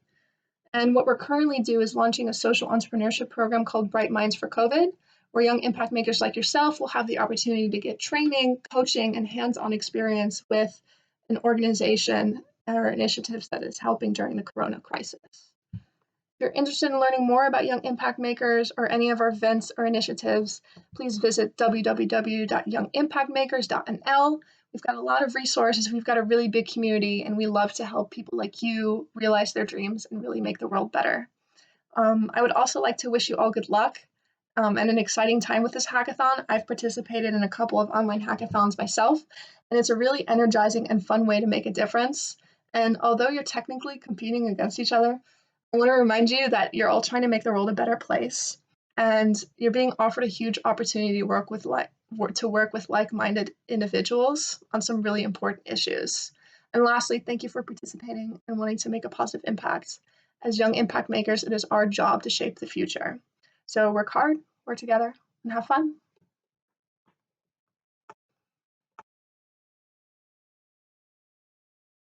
Okay, it's Javier. So who are you? What is the team about? How did you hear about the World Hackathon Day? Tell us about yourself. Okay, so my name is Javier Mombiela. I am from Guatemala, and my team and I, we just heard about the hackathon. We got invited via email. We got this email from our teacher. His name is Douglas. So the whole college got invited, got an invitation. We are the computer scientist students. So we were the ones invited, and we decided to join the challenge and accept the invitation. So my team and I, we basically are college freshmen. Freshmen, this is our first year studying the career, but we are really interested. We are really passionate about what we're doing. We all like to program and game, and that's what we think we're gonna do. Maybe something about gaming or something about solving an issue. Maybe you have heard about Guatemala. It has a lot of issues right now, so maybe we'll try to solve one of its one of the issues the countries is facing. We would like to help our country as a whole, and that's it. That's our team. Amazing. And how old are you on average? Average we are 18 through 20. I'm the oldest one. I'm the youngest. Nice. I am the middle one. Wait, how young is the youngest? I'm 18. 18. Okay, so basically it's amazing because we meet people from all over the world. The World Hackathon Day is really global. We have almost 500 DevPost participants, and we get the submissions every second, new submissions from all over the world. We have mentors and judges, ambassadors from all over the world. We have a lot of PR and exposure. So basically, you have the opportunity to really speak up to the world. And this video, you never know where it's gonna end, and the possibility is enormous. We have youngsters from the age of 10. I just met somebody who's 10 years old from India, who's hacking a challenge from India. It's like a hero. He wants to be the next Steve Jobs. And you guys are the first organized team. All of us know each other. And that's why I think you have a good potential to be successful at the hackathon. The hackathon starts officially this Friday, but we told everybody, guys, start working, start submitting on DevPost. On the DevPost, we should have a very good pitch video that you can create a very nice video and put it on your DevPost project page. And we have people from really all over the world doing exciting things for this post-COVID-19 new reality. So I can't wait to get to know you. And again, good job of just coming to this video so fast. It means a lot because usually it takes a lot of logistic when you're a big group. But you guys know how to do these stuff, and I think you have a good potential for the hackathon. But I want to say, yes, we have prizes on the hackathon, but it's not just about the prizes. It's about the community. We want to continue after the hackathon and do a follow-up event after the hackathon. So it's not ending on Sunday. So don't think it ends on Sunday. You can use this opportunity to network with other people. Networking is super important. You can use this opportunity to get help on your ideas. And me and my team would love to help you. And good luck to you guys. Good luck to you guys. Thanks. Thank you very much.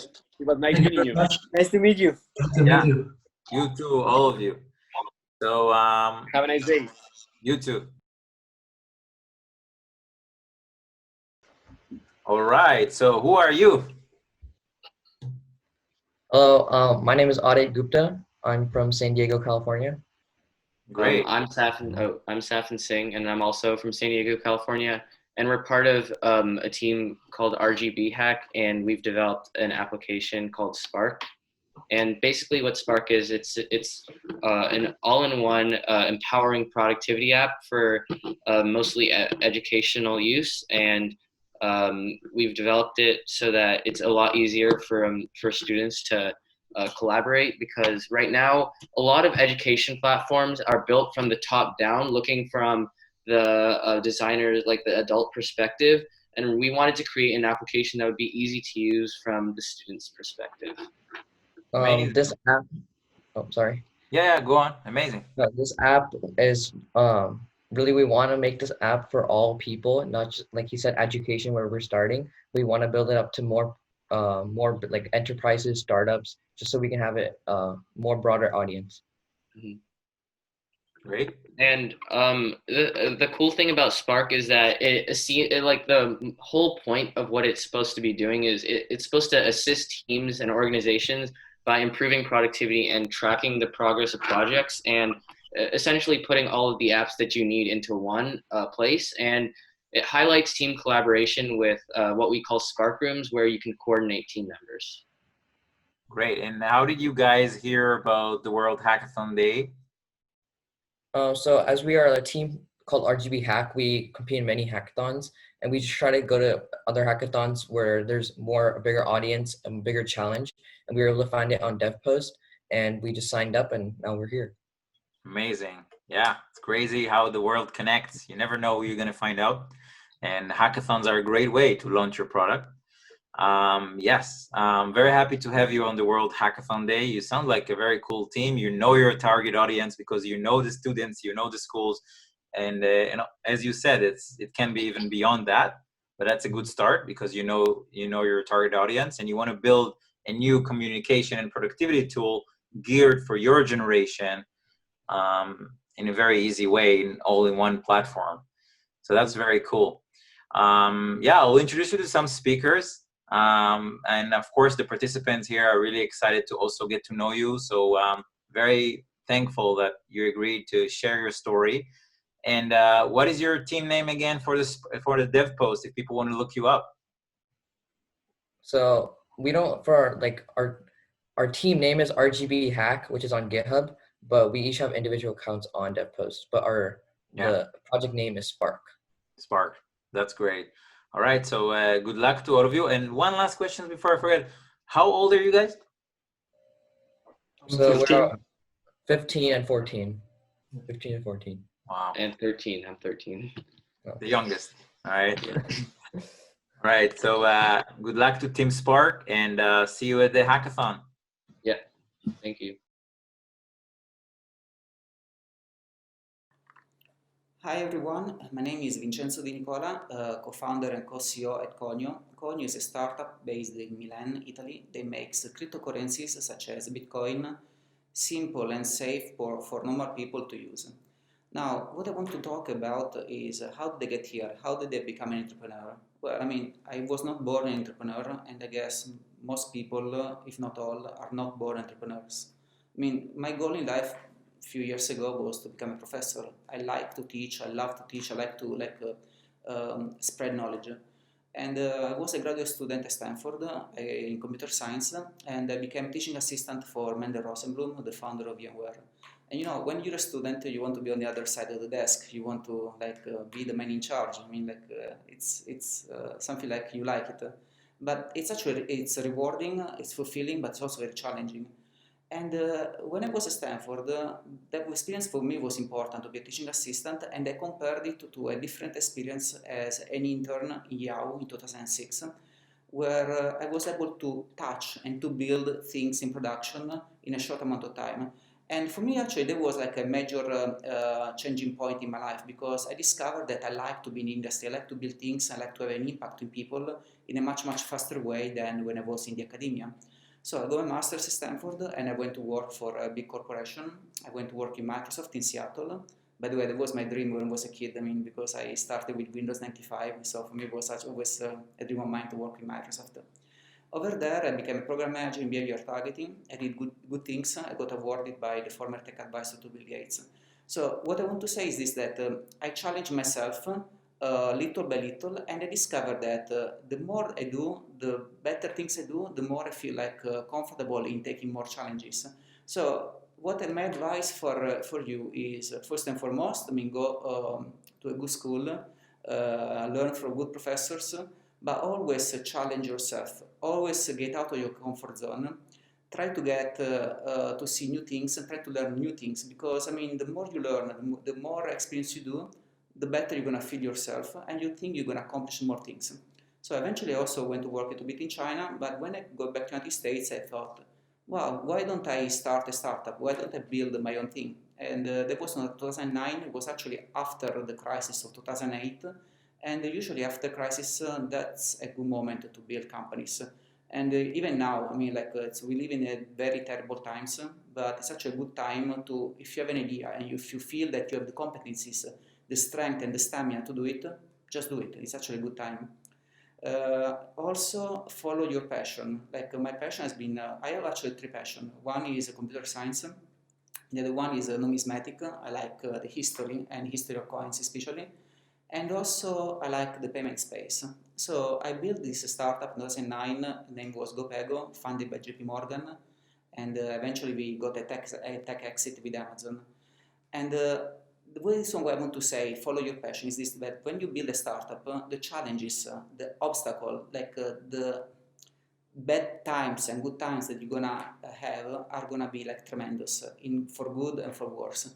If you don't have passion, if you don't like what you do, you're gonna like collapse, you're gonna give up in a matter of months. So always do what you like. And in this, I want to actually always quote an advice of professor of mine, also at Stanford, Fred Gibbons, that when I was like before, when I was in doubt between choosing jobs and I was looking at salaries, and there was a job that was good, that I liked, but the salary was not that great. And the other job was very high salary, but I did not like the job. At the point, I mean, the professor told me, well, Vincenzo, follow your heart. I mean, follow what you like, because at the end of the day, you're going to make millions. I mean, as a software engineer, if you look about your life from the beginning to the end of your life, you're going to make millions of dollars. Then do what you like. I mean, don't worry about, like, don't sweat the small things. And that's actually been an advice that I always cherish and I always bring with me. So whatever decision you need to make in your life, between something that is great but maybe does not bring too much money at the beginning, and something that is not, you don't like too much but maybe brings more money, always choose the one that you like, because eventually money is gonna come and you're gonna live a much better life, and you're gonna wake up in the morning, you're gonna love what you're gonna see, you're gonna love the people you're gonna work with. Instead, on the other side, yeah, you're gonna make money but you're gonna hate your life. So always follow your passion. Second, whenever you build, eventually, I mean, I went back to Italy because there was also like a big dream of mine, because I always lived in the United States for my professional life. And I never brought anything back to Italy. Italy is a country wonderful, lots of art, lots of good food. I mean, major spot to Italy, come and visit us. It's a great country. But it's not that great for technological point of view, for a simple reason that most people leave Italy. And you know what, I told myself, okay, I was born in Italy and then I left. And I never go back, I never gave back anything to my own country. So I decided to build a company in Italy in the cryptocurrency space, because I thought, there was in 2015, that there was a chance to make something very good in my country. And you know what, I mean, I don't want to live a life for regrets. There was something I always wanted to do. You give it a shot, you give your best actually, and then if it goes well, wonderful. If it does not, well, I mean, at least when you're 80 and you're in your bed, you're not gonna like have any regrets that you did not do something in your life. Things are going very well. I mean, and also I want to say something about building a startup here, because once you find something that you love, like payment, in my case, history, and actually now building the new world of money, you need also to build a team, and that's actually the most important problem, challenge, let's say, at the very beginning. First, find a good teammate, a good co-founder, a great co-founder, and try to find somebody with complementary skill sets, because let's say you're very good in engineering, try to find somebody who's good in sales, Like try to have somebody who's able to pitch and to sell a product. Or if you're good in sales, try to find a good engineer, or try to find somebody that is good in something that is complementary to your skills. Because at that point, you're gonna have people that can bring different values to the table. How do you find these people? Well, my advice for you is if you're in high school, I mean, I know it sounds weird, but if you're in high school or university, the people that you meet in those times are the best people for the future. So whenever you find somebody that in those times, you meet people in their purest of times. You know, if John is great in data mining, wonderful. You know, if Philip is good, I don't know, in selling video games, like you know these people, and you know that if you can trust them or not. You know if they are good teammates. They know if they deliver on time. You know that if you have a problem, if they can help you. And those attitude, they don't change over time. I mean, if somebody is a good person that you trust, you very likely, even when they're 30, 40, those are people that you want to have around you. So try to meet people today. I mean, try to network. I mean, university is not just to study books, but also to meet great people, and those are your buddies for the rest of your life. Also, I mean, university gives you like a great exposure to new technologies. And you know, a mistake I made back then was I wanted to get good grades, but eventually a professor told me, well, Vincenzo, you did a very good project. How do you sell it? I mean, sell it like, how can you build a startup? I mean, for me, it was also an eye-opener, because I always thought, I mean, I'm doing classes to get A+, but eventually, you know what, I mean, those projects, I could actually build startups, were good inspiration for future startup ideas. So, I mean, always take that into account. Another thing that I want to say, and it's actually very important, is if you want to do a startup, if you want to be an entrepreneur, don't be afraid to take risks and to fail. I know that people, I mean, depending on the cultural background where you're from, like in Europe, especially in Italy, people are afraid of taking risks, and they're actually petrified when they don't see, like when they go into the unknown space. I mean, if you're like 25, not taking a risk is actually a risk, because what worse can happen? I mean, you do a startup, eventually you try to do your best. I mean, always, I mean, do your best. You're gonna learn a lot, and no matter what, I mean, if things don't go well, I mean, you go back to a big company and move forward with your life and eventually build another startup. If though things go well, you can create the next Facebook. So take a risk. Don't be petrified by the unknown. And also, I want to stress it again, always follow your passion. Don't do something because of money, because again, really, a startup is a long time. If you want to do a startup, really take into account 4 to 5 years of your life into the startup. If you do not like the startup, if you do not like the idea, after a few months, you're gonna give up. So follow your passion and things are gonna turn out fine. Thank you. Ciao.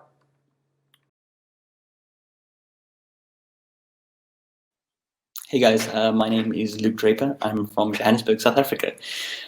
I will be putting my project forward in the music and entertainment category. I'm really hoping to see how other people solve the problems currently in the world.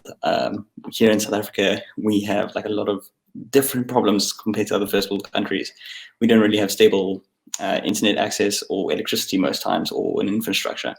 So when all of a sudden we saw COVID-19 come and it shut down all the theaters, both in my home country of South Africa, as well as affecting things like Broadway and West End, which are the biggest theaters in the world. I wanted to see how maybe I can help solve this using AR. I run a streaming network for mainly theater shows as a day job. I'm a lighting designer, so I worked in theater most of my time, and then I branched off learning about mobile games and AR, and I wanted to see how that fits into the arts. And I want to see how other people are doing that, because Africa solves problems in a very African way. We have a certain mindset where we very much put together what we can with what we have, a shoestring budget and a kind of dodgy Wi-Fi. I want to see how other people use it, and more important, if the solutions that I can create and the awareness I can create and the way I can help theatre tracks across globally. So are we all thinking the same? And if not, how can we help each other? That's basically what I'm hoping to learn from this hackathon, and really excited. I'm literally sitting here with a liberal arts degree in dramatic arts against people who have engineering and computer degrees. So I'm really, really excited to see how it goes. And thank you for having me. And I really hope that, yeah, this all goes well. Here's to problem solving in the new world and the new normal. Have fun, guys.